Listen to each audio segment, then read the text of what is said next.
So, I did a video a few days ago about Montreal. And I wanted to wait until the weekend's games were over. And I could put up a power rankings that would make everybody hate me, which it seems to have done. Before moving on and discussing the Coyotes. So, they're number 31. Why? Well, let's get into the numbers. And I got these from the NHL app I was looking at earlier, and then I did some looking on hockeyreference.com. So, goals per game, they are currently 29th. They're scoring 2.25 per game. Goals against average, they are 30th with a 4.25 goals against.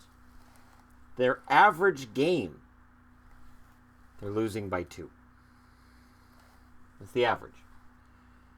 So they're near the bottom for goals for, and they're pretty much at the bottom for goals against. So where does the blame lie? There's also other things to look at too, really. Their power play is 26 with a 13.3 percentage. Their penalty kill is 28th. 72.7%. Now, it's been said before, and this is true.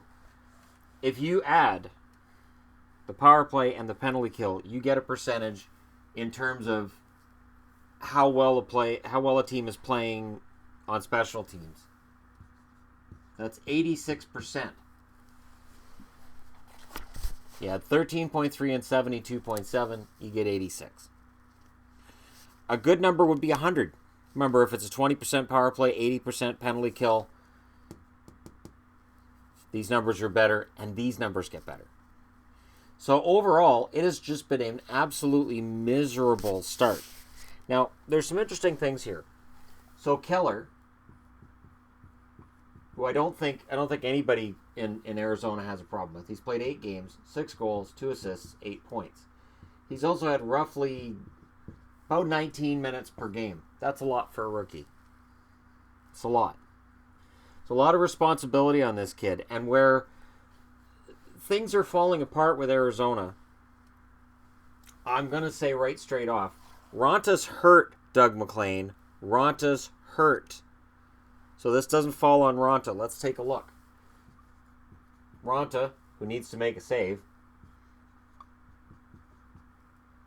Ronta has a .911 save percentage and a 3.33 goals against. Now, the league average this year, I looked that up, is .909.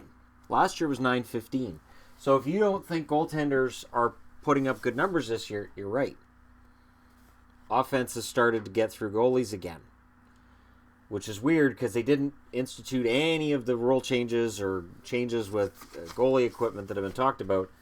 This is just, hey, we're going to crack down on slashing. That's honestly what I think the difference is. You give guys a chance to go to the net unimpeded, you're going to have more goals. Ronta has not been the problem. Demang has been asked to come in and has been 0-4.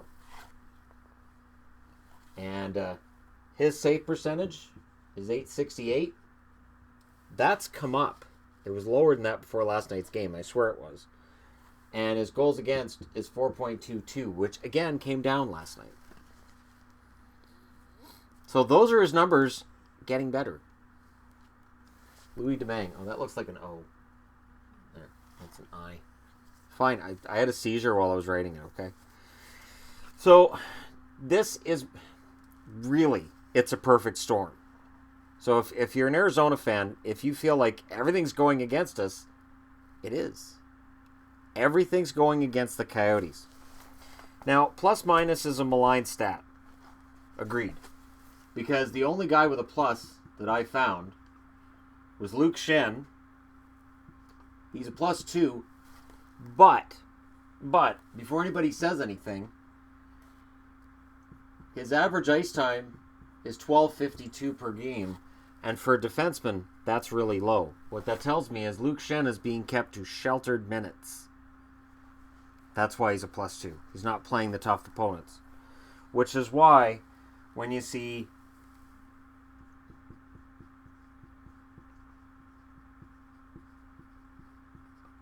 Hjalmarsson's a -6. This is in 8 games. He's tied with Dvorak. He is tied with Reeder.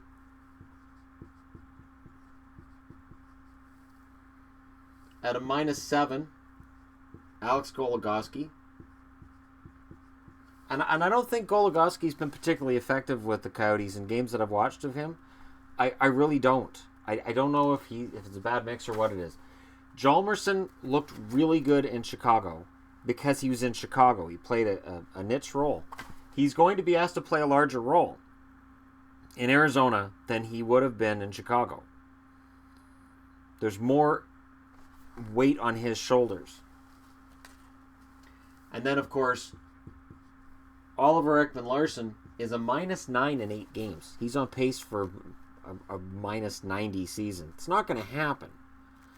And before anybody says anything, no, this is not a measurement of them playing badly. I'm trying to show that everybody on the team, their stats across the board are pretty much the same. And even Keller. Keller, I got on the score sheet over there, in 8 games, he's a -8. So he's got 6 goals, 2 assists, 8 points, and he's still a -8. That's ugly. As ugly as it was when I did this kind of thing with Montreal, the math here is not good if you're a Coyotes fan.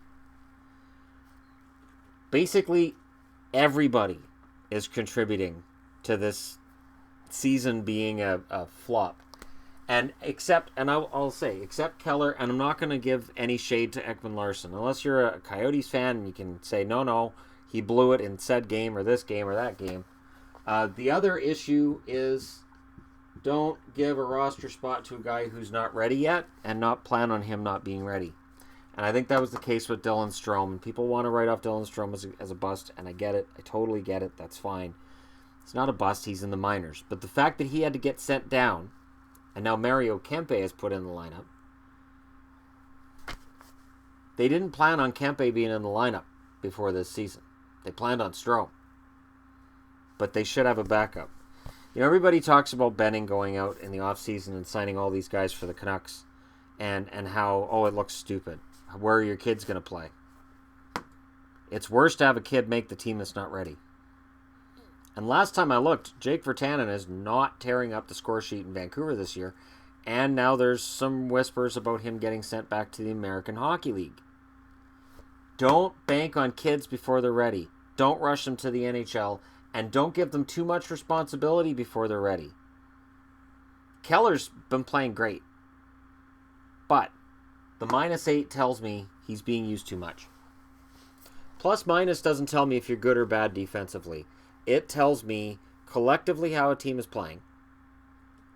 And it tells me, in my eyes, it says, all right, this guy's probably being played in the wrong situations, which is Keller. He's being played in all of them. Because there's nobody else. Domi has 1 goal.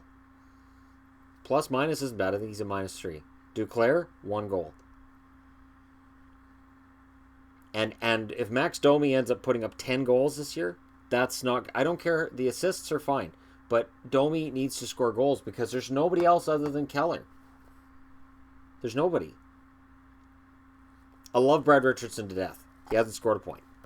He is not a point producer. He's never going to be. The best thing they can hope for with Richardson is that he plays well in a defensive role and they can rent him out at the deadline for a mid-round draft pick.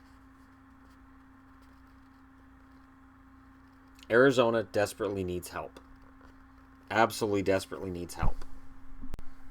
And the one thing that I should mention, when they picked up Derek Stepan, and people were all like, oh, this is going to really help Arizona. Here's my issue with Stepan.